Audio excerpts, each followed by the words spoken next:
બોડીના 3% engineer, 3% CO, 3% હિસાબી શાખા, 1% એન્જિનિયરનો આ રીતે ટકાવારી છે. ભરૂચની આમોદ નગરપાલિકામાં કોન્ટ્રાક્ટર એવા ભાજપના જ આગેવાને રૂપિયા 14.20 લાખની બાકી પેમેન્ટ બાબતે 15મી ઓગસ્ટના રોજ આત્મવિલોપન કરી લેવાની ચીમકી ઉચ્ચારતા ખળભળાટ મચી જવા પામ્યો છે.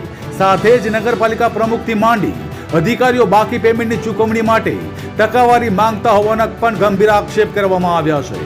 ભાજપના આગેવાન મૌલેશ મોદી લાંબા સમયથી નગરપાલિકામાં કોન્ટ્રાક્ટર તરીકે કામ કરે છે. ભાજપના જ આગેવાન અને કોન્ટ્રાક્ટર મૌલેશ મોદીએ જણાવ્યું હતું કે 31/10/2023 થી 31/10/2024 દરમિયાન કરેલા સ્વભંડોળના વિકાસના કામોના રૂપિયા 13.10 લાખમાંથી રૂપિયા 12.60 લાખ હજુ બાકી છે.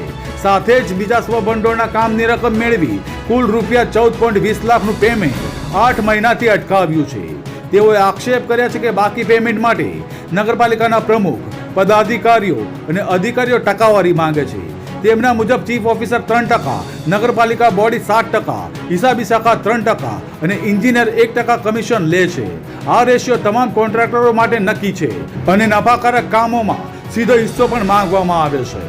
મારું નામ મોદી મહિલેશ કુમાર છે. પરિષદ આમોદ પ્રખંડ સેવા પ્રમુખ, ભરૂચ જિલ્લા સહકન્વીનર મીડિયા સેલ, ભરૂચ કારોબારી ભાજપ કારોબારી સદસ્ય.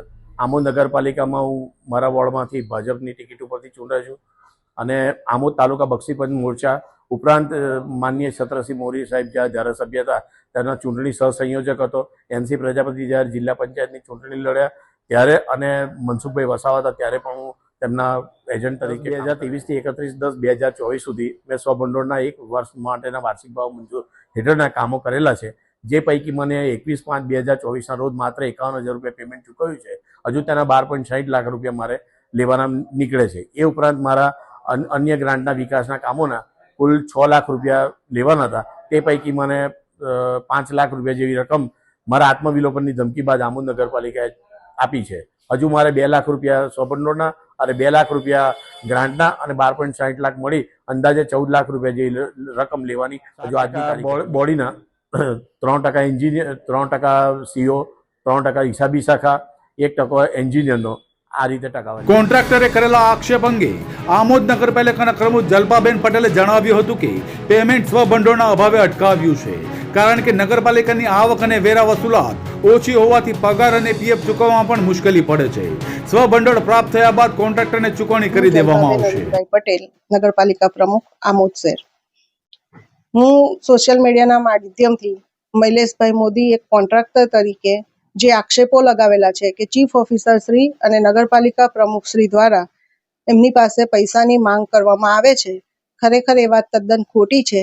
અમે એવી કોઈ ડિમાન્ડ એમની પાસે પાલિકાની વાર્ષિક આવક અને જે કંઈ વેરા વસૂલાત આવે છે એ ખૂબ ઓછી છે, જેને કારણે અમને પગાર કરવામાં પણ તકલીફ પડે છે અને PFના નાણાં ચૂકવવામાં પણ તકલીફ પડે છે. એટલે જો અમારી પાસે સ્વભંડોળ જમા થશે તો અમે આગામી સમયમાં એમના બિલ કોન્ટ્રાક્ટર કહેતો હોય તો બીજા કોઈ કોન્ટ્રાક્ટરને તો કોઈ તકલીફ નથી અને એવી કોઈ સિસ્ટમ છે એવું પણ અમારા ધ્યાનમાં નથી આવ્યું. સારી વાત કહેવાય કે એક જાગૃત નાગરિક તરીકે મહિલેશભાઈએ આ વાતનું ધ્યાન દોર્યું. હવે અમે દરેક કોન્ટ્રાક્ટરશ્રીનો પણ કોન્ટેક્ટ કરીશું કે શું આ વાતમાં તથ્ય છે